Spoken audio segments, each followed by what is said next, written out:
So the topic is rank of A. In order to understand what is rank of A, you should know about equation form of matrix, which I have discussed in the previous video, and I have already uploaded an example on it, and we are continuing that example to understand rank of matrix. So what is the rank of matrix?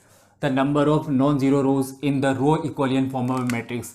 Number of non-zero rows in the row equation form of matrix is the rank of A. So in order to find out rank of a matrix, you should know how to convert a matrix into a equation form of a matrix. It can be converted by using three properties. The first property is the zero row should be at the last row of the matrix. The second property is the first non-zero element should be equals to 1, but it is optional. And the third property is the number of zeros in the nth row should be less than the number of zeros in the nth plus n plus 1th row. So these are the three properties which you should know to find out the equation form, and that can be used to find out rank of a matrix. The rank of a matrix is non-zero rows in the row equation form of a matrix. So I have taken, considering the same example, we have converted it into a equation form of matrix. So this is our row equation form of a matrix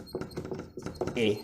The matrix A is given, and this is the row equation form of a matrix. So what is a rank of a matrix? Number of non-zero rows. So you should count number of non-zero row in this matrix: 1, 2 and 3. There are 3 non-zero rows in this matrix, hence the rank of matrix A is 3. This is how we denote it. Is denotion of rank of matrix.